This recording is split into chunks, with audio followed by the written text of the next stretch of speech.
국제뉴스 들어보죠. 임상훈 소장님 어서 오십시오. 안녕하십니까? 안녕하세요. 트럼프 대통령이 일본 아베 총리와 정상회담, 아무튼 뭐 3박 4일간이었나요? 일본에서 그냥 아베한테 무슨 관광 가이드냐라는 얘기를 할 정도로 완벽한 관광 가이드였습니다. 골프도 치고 골프도 밥도 치고 먹고, 스모도 보고. 네. 그리고 뭐 그러다가 마지막 날인가 일본이 이제 항공모함으로 바꾸려고 하는 배에 올라가서 둘이 뭐 이렇게 하는 걸 보니까 일본이 거침없이 군사 대국화로 가는 게 아닌가 뭐 네. 이런 얘기를 나오는데, 일단 트럼프의 일본 방문 그리고 일본의 거칠 것 없는 군사 대국화를 향해 가는 것, 네, 그리고 중국은 아무래도 그러면 신경 쓰고 견제하려고 하겠죠. 그렇죠. 오늘 이제 주로 이런 얘기를 네, 풀어 네. 나가실 겁니다. 예. 일본 내부에서는 야 이번에 너무 굴욕적인 외교한 거 아니냐 이런 네. 평가도 있어요. 있습니다. 임 소장님께서는 전체적으로 어떻게 보셨습니까? 그러니까 일단 그 미국하고 일본의 관계는 우리가 이제 새삼스러울 것 없는 뭐 미국이 가지고 있는 이 아시아에서의 가장 큰 우방이죠. 일본이. 그 다음에 이제 우리는 한미일 이렇게 부릅니다만은 거기에 이제 한국까지 끼어서 그 미국의 태평양 정책을, 태평양의 외교 안보 정책을 끌고 가는, 이게 이제 미국의 기본적인 구도인데, 뭐 일본하고의 관계는 뭐 항상 그 미국에는 최우선이었고, 네. 다만 이제 최근에 아베 총리가 정말 뭐 우리가 눈물겹도록 정성을 많이 들였죠. 그러면서 과거에 일본하고 미국이 관계가 제일 좋았을 때가 과거에 그 레이건 대통령하고 나카소네 총리하고, 그때가 이제 관계가 제일 뭐 밀월 관계다, 좋았다라고 흔히 하죠. 왜냐하면 그때 나카소네 총리가 누구냐면 아직도 생존해 있는데 네. 100세가 넘었죠. 아 그래요. 예. 그때 장수국가 같네요. 그렇죠. 그때부터 일본이 노골적인 그 우익 행보, 뭐 그 전부터 이제 뭐 자민당이 집권을 했었습니다만은 정말 노골적인 우익 행보를 하면서 저 뭡니까 그 갑자기 말이 생각이 안 나네. 야스쿠니 신사를 참배하기 시작했고, 그 전에는 차마 못 갔죠? 총리가 못 갔거든요. 근데 네네네. 나카소네 총리부터는 거기 가서 참배를 시작을 하고 그런 거. 그러면서 그 레이건 대통령의 그 소위 그 신자유주의, 그 다음에 어떤 그 네오콘이 그 당시부터 이제 싹을 틔우지 않았습니까? 네. 그런 것들이 맞아떨어지면서 이제 그랬는데, 그거에 못지않게 지금은 관계가 좋다, 이제 이런 얘기도 나오긴 나오죠. 네. 다만 일본 언론에서 이제 비판이 좀 나오는 것이 굴욕이다, 뭐 이런 외교는 그렇게까지 할 필요 있냐? 일본의 극진한 뭐 대전 문화라고 있기는 있다고는 하지만 그거는 어떤 그 국익에 우선했을 때인데, 네. 뭐 그렇게 해서라도 일본의 이익을 가져오면 좋은데 과연 가져올까라고 하는 그런 회의가 나온다는 것이죠. 일본 입장에서 이게 우리한테 무슨 이익이 있을까라고 이제 회의적인 반응이 나오는 이유는 뭐냐면은, 이번에 이제 일본이 제일 뭐라고 할까, 업적이라고 이제 올리는 것이 네. 그 미국과의 무역 재협상 이런 것들을 7월 이후로, 그러니까 참의원 선거가 일본에서 열리는 그 이후로 미뤘다는 거거든요. 시간을 좀 번 거군요. 그렇죠. 그리고 트럼프로서는 일본 현 집권층에게 선거를 겨냥해서 선거를 준비할 수 있게 선물을 딱 준 거네요. 그러니까 지금 말씀도 하셨습니다만 현 집권층에게 선물을 줬지 예. 일본에게 준 거냐 이거죠. 그러니까 그러니까 일본 언론에서도 이게 이제 아까 제가 말씀드렸잖아요. 이게 국익에 얼마나 이제 부합하느냐. 그러니까 일본 국익과는 관계가 없는 7월 이후로 미룬다고 해서 일본에 뭐가 달라지냐 이거죠. 네. 그러니까는 집권당인 자민당한테는 좋을지 몰라도 그 7월 이후로 넘어가면은 미국이 이제 또 그러면은 조금만 지나면은 뭐 이제 연말 되고 하지 않습니까? 예. 그러면은 미국의 내년 선거 일정에 트럼프 대통령이 신경을 안 쓸 수가 없죠. 그렇죠. 그럼 당연히 자신의 그 유권자들을 의식할 수밖에 없는 것이고, 일본을 봐줄 때 틈이 없죠 그때는. 그러니까 이제 일본 선거 잘 치르고 끝나고 나면 네. 그때 영수증을 내밀겠죠. 그렇죠. 자, 내놔라.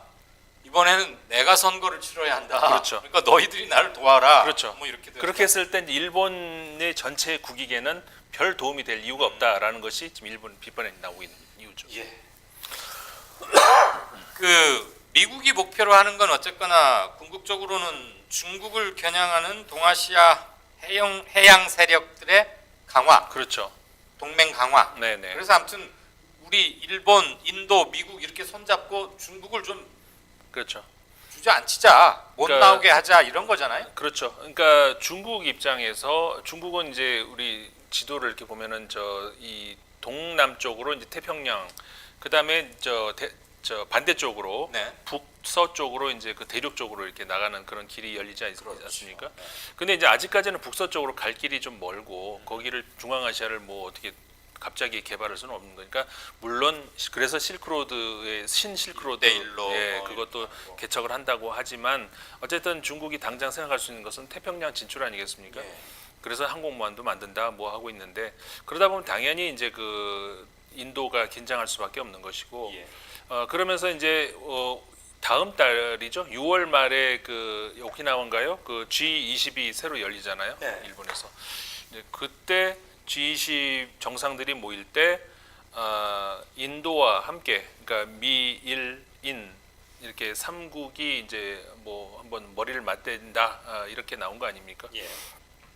왜냐하면은 바로 그 중국의 이 태평양 진출을 가장 경계할 수밖에 없는 세 나라가 바로 미, 일, 인도이기 때문에 세 나라가 이제 그런 차원에서는 어떻게 보면은 가장 그 이해관계가 맞아 떨어진다 이제 그렇게 볼 수가 있는 것이겠죠. 예.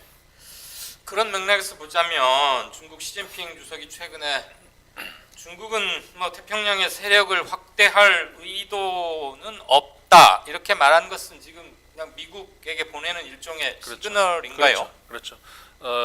중국이 뭐 지금까지 아까 말씀하셨던 1대1로 네. 그러니까는 바다로 나가는 이제 그 진출할 수 있는 길, 그 거점을 여기저기 이제 많이 만들었죠.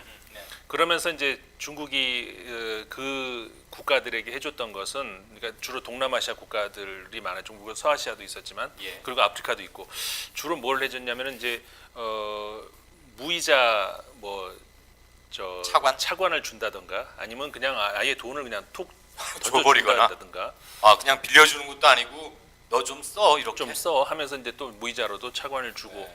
그러면서 이제 군사적인 거점을 물론 군사적인 거점이라고는 아니죠. 항구를 짓고 예. 죄송합니다. 철도 만들고 죄송합니다. 뭐 네. 이렇게 해서. 그렇죠. 그러면서 이제 쓸 수 있게 해달라는 이런 것인데 결국 그게 이제 결국은 나중에 중국의 어떤 저 군함이 갈 수 있는 어떤 그런 거점을 만드는 거 아니겠습니까? 예. 그런 것이 이번에 또 이 태평양 국가들과도 그런 많은 국가들하고 그런 그 교섭이 있는 것 같아요. 네. 이제 차관을 대주면서 아니면은 그 항구를 내 공짜로 지어줄게. 그럼 그 나라에서는 뭐 싫을 건 없죠. 다만 우리가 좀 쓸게. 이게 이제 그 미국이나 일본이나 이런 나라들은 굉장히 거슬리게 들리게 되겠죠. 당연히 그렇죠. 예. 그러면서 이제 그 와중에 시진핑 주석이 나온 말이 바로 그 말이었죠. 우리는 태평양에 그렇게 뭐 진출하고 뭐 그러고 싶은 생각 없다. 이야기를 하는데 우리 중국의 유명한 말이 그거 있지 않습니까? 그 빛을 감추면서 칼을 이렇게 간다는 이거 도광양에 이게 이제 그 중국의 이야기인데 그 중국 입장에서는 지금 당장은 어떤 그 칼을 빼들고 뭐 미국에 맞설 만한 그거는 안 되죠. 네. 그렇기보다는 그러니까는 그 시진핑 대통령 저 주석 입장에서는 당연히 그렇게 말할 예. 수가 없겠죠. 그리고 진출할 생각 없다. 그러니까 오른손으로는 악수하자고 하면서 왼손으로는 태평양 국가들에게 자자 내 등 뒤를 봐, 내 손을 봐. 내가 지금 사인해 주잖아. 배구에서 이거군요. 네, 네. 그렇죠. 잘한다고 해야 할지 노회하다고 해야 할지 그나저나 미국하고 중국이 계속 앞으로도 여러 방면에서 패권 다툼을 할 텐데 그렇죠. 그 사이에 힘들어지는 건 우리 같은 나라들이 좀 힘들어지지 않을까 싶고 특히 우리는 또 지정학적으로 뗄래야 뗄 수 없게 붙어 있잖아요. 네, 그렇죠. 북한과의 관계도 있고 네, 그나저나 미국은 중국을 견제하기 위해서도 일본하고 좀 더 본드처럼 딱 붙어야 되겠고 네. 이렇게 가다 보면은 우리 입지가 조금 좀 어두워지거나 흔들리거나 좁아지거나 이럴 수는 그러니까 없을까요? 우리나라 외교가 이제 어떻게 보면 가장 중요하다고 할 수 있으면서 가장 그 어렵다고 할 수 있는 부분이 그 부분 아니겠습니까? 우리나라 외교의 거의 그러니까는 뭐 7, 80%가 이 가까운 동아시아에서의 그러니까 미국, 일본, 중국 이 외교가 사실 다인데 그게 이제 쉬운 문제면은 왜 그러겠습니까? 당연히 어려운 문제죠. 근데 다만 그 문재인 대통령 정부 들어선 이후로 외교의 방식을 우리가 어떤 가능성을 보여주지 않았습니까? 근데 과거에 이제 있었던 그런 외교들과 다른 방식의 그런 외교의 가능성을 보여줬고 트럼프 대통령도 역시 일본과의 외교적인 어떤 그런 그 밀착, 긴밀함 이런 것들을 보여주고 있지만 그 이상으로 또 이제 문재인 대통령과의 어떤 그 외교적인 그리고 어떤 개인적인 신뢰 이런 것들도 뭐 과거 어떤 대통령에 비해서 손색이 없죠 사실은. 예. 균열이다 이제 야권에서는 얘기를 합니다만은 글쎄요 객관적으로 다 과거 정부들에 비해서 미국과의 외교 관계에서 균열이 보이고 있지는 않는. 균열을 자유한국당 이 무리들이 시키려고 카톡으로 전화해서 야 뭐 없어? 아 그 말해봐 둘이 뭐 한 거 있잖아. 자꾸 그러니까 그거 그대로 불러주고. 그러니까 괜히 후배만 인생 망쳐놓은 꼴이 됐는데 오늘 파면됐다고 파면됐다고 하지 않습니까? 그 후배 못을 그 짓을 시키고 대건고등학교 선후배 사이가 그런가 봐요. 학교를 말해서 미안한데 강 의원이 계속 그걸 앞장세우고 뭐 친하고 아끼는 후배가 저래서 가슴이 미어진다 그러는데 후배가 오늘 파면 당했으면 자기도 옷 벗고 둘이 같이 가서 뭐 일해야 되는 거 아니에요? 아 참, 저 트럼프하고 아베 얘기하다. 그래서 우리 어떻게 됩니까? 그러니까 제가 드리던 말씀이 이제 그런 거죠. 그 일본하고 같은 방식의 외교를 우리가 이제 할 이유도 없고, 네. 해봐야 차별성도 없고, 그렇죠. 얻는 실익도 없고, 그렇죠. 미국 입장에서 볼 때는 일본하고 가까이 지내는 게 일단 그렇죠. 경제 사이즈도 그렇고 군사적으로나 뭐로나 그러니까 미국이 일본하고 친한 것에 우리가 너무 위축되거나 그럴 필요는 시기할 없습니다. 필요가 없다. 그리고 이제 우리가 냉정하게 생각할 필요가 있는 것이 이 미국 입장에 우리가 이런 것도 그래. 일본 내에서도 가끔 그런 것이 보이는데 이제 지난해가 특히 그랬지 않습니까?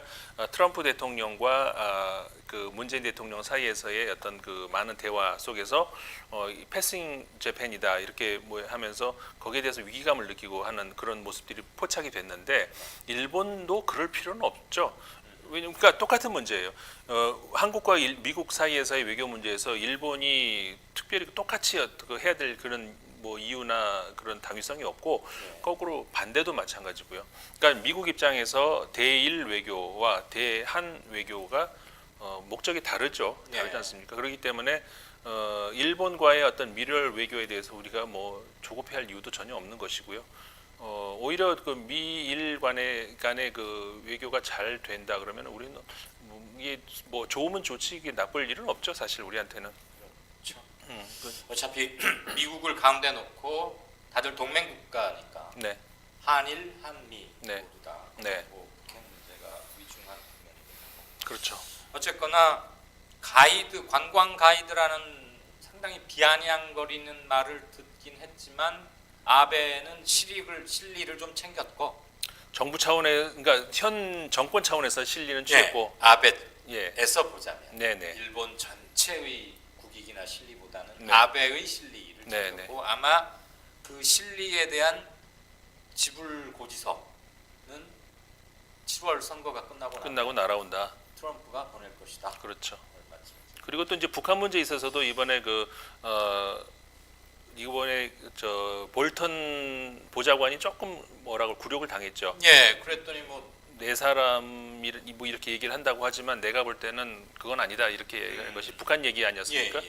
북한의 이제 이 위반 여부 여기에 있어서 위반이 아니다. 근데 그 전에 아베 총리는 위반이라고 그러고 있었거든요. 그렇죠. 예, 근데 거기에 대해서 위반 아니다 이렇게 얘기를 하면서 결국은 우리 입장에서도 그러니까는 그 아베 총리가 북한에다가 이렇게 날을 세우고 있었던 그 국면에서 결국 트럼프 대통령 말을 들을 예. 수밖에 없죠. 그러면서 약간의 이제 그 누그러뜨리는 그런 데도 있어서도 이제 우리한테는 또 도움이 됐던 거죠. 그렇죠. 북핵 관계 불씨는 일단 꺼트리지 않고 특히 또 트럼프가 공개적으로 그걸 아니다. 그거 유엔 안보리 위반 아니다. 이렇게 했던 것은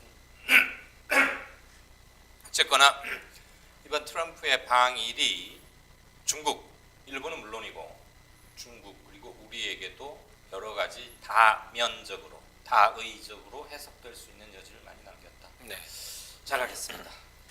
국제 문제가 헷갈리거나 아리까리하거나 아리송할 때는 임상훈 소장한테 전화를 하면 됩니다. 전화를 잘 안 받거나 그래서 제가 스튜디오로 나오시라고 그렇게 합니다. 오늘 말씀 잘 들었습니다. 네, 고맙습니다. 고맙습니다.